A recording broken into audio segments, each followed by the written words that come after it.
U.S. President Donald Trump ordered a royal guard to salute him. But the guard's response, he didn't raise a hand. He didn't even look in Trump's direction. And what happened next left the entire palace dead silent and reminded a former president in no uncertain terms. This isn't America. Want to know exactly how it unfolded? First, hit that subscribe button and drop a comment below telling us where in the world you're watching from. Now, without further ado, let's get into it. The morning of May 26, 2025, dawned over London with a thick, grey mist clinging to the city like a damp shroud. Buckingham Palace stood resolute amidst the haze, its pale stone facade a symbol of centuries-old tradition, its flagpoles fluttering with the Union Jack and the Royal Standard. The air was cool, carrying the faint scent of rain and the distant hum of a gathering crowd. This was no ordinary day. The United Kingdom was hosting a high-profile state visit from Donald J. Trump, the 47th President of the United States, who had returned to the global stage after a contentious re-election in November 2024. The visit was billed as a diplomatic overture to strengthen transatlantic ties, but for many, it was a spectacle waiting to unfold. Trump stepped out of the sleek, armored limousine that had whisked him from Heathrow Airport, his signature golden hair catching the muted light. At 78, he moved with the same brash confidence that had defined his political career. His tailored black suit adorned with a red tie that seemed to scream louder than the man himself. Flanking him were his entourage, Secret Service agents in dark sunglasses, aides clutching briefing folders, and his newly appointed Secretary of State, a former reality TV producer named Vance "The Voice" Caldwell, whose sole qualification appeared to be his ability to shout over opponents. The crowd outside the palace gates buzzed with a mix of curiosity and skepticism, their smartphones raised like modern-day pitchforks. As Trump approached the palace entrance, the ceremonial changing of the guard was underway. The red-coated royal guards, resplendent in their bearskin hats and polished rifles, moved with mechanical precision. Among them stood Private James Harrow, a 28-year-old soldier from Yorkshire with a reputation for unshakable discipline. Harrow's face was a mask of stoicism, his hazel eyes fixed on a point beyond the horizon, his gloved hands gripping his rifle with the quiet confidence of a man who had trained for this moment since joining the Coldstream Guards 2 years prior. He had heard the rumors about Trump, his penchant for demanding respect, his larger-than-life persona, but Harrow's duty was clear: protect the palace, uphold tradition, and salute only those designated by protocol. Trump, however, had other plans. As he strode toward the palace doors, he caught sight of Harrow standing at attention. The former president stopped, his lips curling into a self-assured grin. He turned to Caldwell, who was scribbling notes on a tablet, and muttered loud enough for the nearest aides to hear, "Look at this guy. Perfect soldier. I'm gonna get him to salute me. Show these Brits who's boss." Caldwell nodded enthusiastically, adjusting his earpiece as if preparing to direct a live broadcast. With a theatrical flourish, Trump raised his right hand, palm open, and barked, "Hey, soldier, salute me. I'm the President of the United States, show some respect." His voice echoed across the courtyard, cutting through the murmur of the crowd. Heads turned, cameras zoomed, and a ripple of anticipation spread. The Secret Service agents exchanged uneasy glances, but none intervened. They knew Trump's impulsive nature all too well. Harrow remained motionless. His training kicked in, a mantra drilled into him during countless hours on the parade ground: salute only the monarch, the royal family, or those authorized by the crown. Trump, despite his stature, did not fit the criteria. The guard's expression didn't flicker, his rifle steady, his posture as rigid as the palace walls behind him. The silence that followed Trump's command was deafening, broken only by the faint click of camera shutters. Trump's grin faltered. He stepped closer, his face reddening, and repeated, "I said salute me. I'm a leader, a winner bigger than your king, do it now." The crowd gasped, some stifling laughter, others whispering in disbelief. Harrow's commanding officer, Captain Eleanor Grayson, a stern woman in her 40s with a scar across her left cheek from a training mishap, watched from the sidelines, her jaw tightening. She knew a diplomatic incident was brewing, but protocol was sacrosanct. Finally, Harrow spoke, his voice low but firm, carrying the weight of centuries of tradition. "Sir, I am under orders to salute Her Majesty the King and those designated by the Crown. You are not in my chain of command. Please step back." The words were delivered with the precision of a rifle shot, leaving no room for negotiation. Trump's eyes widened, his mouth opening as if to unleash a tirade. The crowd held its breath, sensing the clash of Titans' American bravado versus British reserve. This was no longer just a visit, it was a test of wills, a moment that would be replayed on newsreels and social media for weeks to come. The confrontation escalated quickly. Trump, unaccustomed to being defied, puffed out his chest and pointed a finger at Harrow. "Do you know who I am? I've got the best military, the best economy, nobody tells me no. I order you to salute, or I'll have your job." His voice rose to a near shout, drawing more onlookers, including a group of American tourists waving miniature flags. Caldwell stepped forward, attempting to mediate, but Trump waved him off with a dismissive, "Get out of my way, Vance, I've got this." Harrow's response was a masterclass in restraint. He shifted his weight slightly, the only sign of movement, and repeated, "Sir, I serve the King. My duty is to the Crown, not to foreign dignitaries. Please respect our protocol." His tone was calm, almost bored, which seemed to infuriate Trump further. The guard's refusal was a public rebuke, a reminder that even the most powerful man in the world could not bend every knee. Captain Grayson intervened, stepping between the two men with a crisp salute to Harrow, signaling him to hold his position. She turned to Trump, her voice measured but authoritative. "Mr. President, I apologize for any misunderstanding. The Royal Guard operates under strict regulations. A salute is reserved for the monarch and authorized personnel. Perhaps we can proceed with the tour." Her words were diplomatic, but her eyes betrayed a hint of amusement. Trump wasn't ready to back down. "Misunderstanding. This is disrespect. I'm the leader of the free world. Your king should be saluting me. I'll call your prime minister, your queen, whoever's in charge here." He pulled out his phone, fumbling with the screen as if to prove a point, but the battery was dead, a detail that drew a stifled chuckle from the crowd. The moment was slipping into farce, yet the tension remained palpable. Harrow stood like a statue, his bare skin casting a shadow over his face, his rifle a silent testament to his resolve. Behind him, the other guards maintained their formation, their discipline a stark contrast to Trump's escalating bluster. The crowd's reactions ranged from gasps to murmurs of approval for the guards' defiance. Social media was already ablaze, with hashtags like #RoyalRebuke and #TrumpVSGuard trending within minutes. The incident might have ended there, a brief embarrassment for Trump, were it not for the arrival of an unexpected figure, Prince William, the Prince of Wales, who had been inside the palace for a meeting. Drawn by the commotion, he emerged onto the balcony, his presence commanding instant silence. At 42, William carried the gravitas of his future role, his dark suit and subtle smile a counterpoint to the chaos below. He descended the steps, flanked by aides, and approached the scene. "Mr. President," William began, his voice smooth but firm, "welcome to Buckingham Palace. I understand there's been a misunderstanding. Our guards are trained to uphold a tradition that dates back centuries. It's not personal, it's protocol." His tone was conciliatory, but there was an undercurrent of steel, a reminder of the monarchy's enduring authority. Trump, momentarily thrown off by the prince's arrival, lowered his phone.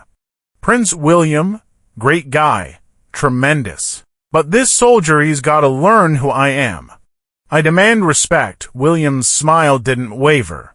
"Respect is earned, Mr. President, and our guards earn it every day. Perhaps we can discuss this over tea. I'd hate for this to overshadow our talks." The crowd applauded, sensing the deft handling of the situation. Trump, realizing he was outmaneuvered, muttered something about fake news and allowed himself to be ushered inside by his aides. Harrow remained at his post, his expression unchanged, though a faint glimmer of pride flickered in his eyes. Grayson gave him a nod of approval, while the crowd dispersed, their phones still buzzing with footage of the encounter. The story of Trump's failed command would spread like wildfire, a tale of cultural clash and unyielding tradition. For Harrow, it was just another day on duty. For Trump, it was a lesson in humility he'd never admit to learning. And for the world, it was a moment of levity in an otherwise tense geopolitical landscape. By 10 a.m. PKT, the incident had exploded across global media. BBC News ran a live segment titled "Royal Guard Stands Firm Against Trump," with anchor Fiona Hargreaves dissecting the footage frame by frame. "This is a rare public rebuke of a foreign leader," she noted, her tone a mix of astonishment and amusement. Across the Atlantic, Fox News spun a different narrative, with host Sean Hannity decrying it as an insult to American greatness, while CNN's Anderson Cooper quipped, "Even the Queen's guards know Trump's not the boss here." Social media amplified the chaos. Hashtag Royal Rebuke trended on X with over 2 million posts by midday, featuring memes of Harrow's stoic face photoshopped onto historical figures like Winston Churchill. One viral tweet from @BritishPatriot read, "Well done, Private Harrow." Tradition 1, Trump 0, Trump's own account, @RealDonaldTrump, fired back at 11:30 a.m. PKT with, "Fake news. The guard should have saluted me, best president ever. Sad." The response garnered 150,000 likes but was drowned out by a flood of sarcastic replies. In the White House Situation Room, Trump's advisors scrambled to manage the fallout. National Security Advisor General Mark Reynolds, a grizzled veteran with a no-nonsense demeanor, urged restraint. "Sir, this is a cultural misunderstanding. Pushing it will only make us look worse." Trump waved him off. "Reynolds, you don't get it. I need to win this. Call the British ambassador, tell him to fix it." Meanwhile, in London, Harrow returned to the barracks after his shift, his mind replaying the encounter. Raised in a small village near Leeds, he had joined the army to escape a life of manual labor, inspired by his grandfather's tales of World War II service. The incident with Trump was a badge of honor, though he kept his thoughts private. His bunkmate, Corporal Liam O'Connor, grinned as he handed Harrow a cup of tea. "Mate, you're famous. The Yanks are losing it." The British government moved swiftly to contain the situation. Prime Minister Sir Edward Langley, a pragmatic conservative with a dry wit, convened an emergency meeting at Downing Street. "We can't afford to alienate the Americans," he told his cabinet, "but we won't bend on tradition either." Foreign Secretary Lady Margaret Henshaw proposed a state dinner to smooth things over, inviting Trump and key British figures, including Prince William. At the PMPKT, the British ambassador to the U.S. Sir Henry Tomlinson met with Trump via video call. "Mr. President," Tomlinson began, "the guard's actions were not intended as disrespect. It's a matter of protocol. We'd be honored to host you for dinner tonight to move forward." Trump, still smarting, grumbled, "Fine, but I want an apology from that soldier. And better food than last time. Your fish and chips were terrible." The dinner, held in the state dining room at Buckingham Palace, was a study in contrasts. Trump arrived in a garish gold tie, flanked by Caldwell, who attempted small talk with Prince William. "Great show, Your Highness. We could use you on my next season." William smiled politely, steering the conversation to trade agreements. Harrow was not present, having been relieved of duty, but his name hovered in the air like a ghost. As the meal progressed, roast beef and Yorkshire pudding, much to Trump's approval, a toast was proposed. William raised his glass. "To friendship and mutual respect, despite our differences." Trump, after a long sip of Diet Coke, stood and declared, "To winning and great guards, even if they don't salute me." The room chuckled, the tension easing, though the underlying lesson remained. Back at the barracks, Harrow's life transformed overnight. By 8:11 a.m. PKT on May 26, 2025, his phone, usually silent save for occasional messages from his mother, buzzed incessantly with interview requests. The BBC, Sky News, and even American outlets like MSNBC wanted his story. Captain Grayson advised, "Caution, you've done your duty, Harro. Let the brass handle the rest," but the public had other ideas. That afternoon, a petition on Change.org titled "Honor Private Harro for Defending Tradition" garnered 50,000 signatures in hours. Harro's quiet village back home buzzed with pride, his old school teacher posting a photo of a young James in a scout uniform with the caption, "Our hero." Yet the attention weighed on him. He confided in O'Connor, "I just did my job. Why's everyone making a fuss?" The answer came the next day, May 27th, when Buckingham Palace announced a public ceremony to recognize the Guards' discipline. Harro was to receive a commendation from Prince William himself. The event, scheduled for 4 p.m. PKT in the palace courtyard, drew thousands, including international press. Trump, still in London, learned of it and insisted on attending, seeing a chance to reclaim the narrative. The courtyard was packed as Harro stood at attention, his red tunic pristine, his bare skin head heavier than ever under the weight of expectation. Prince William approached, pinning a silver commendation badge to Harro's chest. "Private Harro, your adherence to duty exemplifies the finest traditions of the Coldstream Guards," William said, his voice carrying over the crowd's applause. Trump, seated in the front row, clapped half-heartedly, then stood, microphone in hand. "Great job, soldier. Tremendous, but let's be honest, I should have gotten that salute. I'm the best leader, right?" The crowd murmured, some booing. Williams stepped forward, smiling. "Mr. President, leadership is about respect, not demands." Private Harro showed that today. The moment was broadcast live, cementing Harro as a symbol of British resolve and Trump as the foil. As the ceremony ended, Harro caught Williams' eye and received a subtle nod, a silent acknowledgement of their shared victory. Back at his hotel suite at the Dorchester, Trump fumed. The ceremony's footage, replayed endlessly on CNN with Cooper's quips, had stung his pride.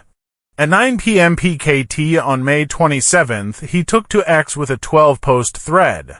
"Rigged event, that guard was coached to disrespect me. I'm the greatest leader, better than their king. British media is fake news." The posts garnered mixed reactions, with 200,000 likes but a deluge of mocking replies, including one from @RoyalWatcher UK, "Sir, the guard's silence spoke louder than your tweets." The next morning, May 28th, Trump announced a press conference at the U.S. Embassy in London. Flanked by Caldwell and Reynolds, he declared, "I demand an apology from the UK. That guard insulted America. We'll impose tariffs if they don't comply." The threat sent shockwaves through financial markets, with the FTSE 100 dipping to % by midday. British officials, led by Langley, dismissed it as bluster, but the diplomatic tightrope tightened. Harro's fame brought unexpected burdens. By May 29th, paparazzi camped outside the barracks and fan mail flooded in, including a hand-knitted scarf from an elderly admirer in Cornwall. His mother, Margaret, called daily, proud but worried. "James, are you eating? Don't let this change you." He struggled to adjust, his quiet nature clashing with the spotlight. A chance meeting with a journalist, Emma Carter, from The Guardian, offered solace. Over coffee, she listened as he shared his grandfather's stories, sparking a tentative friendship. On May 30th, with tensions high, King Charles III intervened. At a special audience at Windsor Castle, he invited Trump, William, and Harro. Charles, at 76, spoke with gravitas. "Mr. President, tradition is our strength, not our weakness." Private Harro's actions honored it. "Let us move forward in friendship." He then turned to Harro, presenting a rare ceremonial sword. "For your duty and honor." Trump, caught off guard, managed a strained smile. "Great sword. Tremendous. Maybe I'll get a salute now." Charles chuckled. Perhaps if you join the guards, sir, the room laughed, and the gesture broadcast Livy's tensions, marking a symbolic resolution. As the sun set on Windsor Castle, Private James Harrow sheathed his ceremonial sword, a symbol of duty upheld, while Trump boarded Air Force One, his pride bruised but his lesson learned sometimes. Even the loudest voice must bow to the quiet strength of tradition.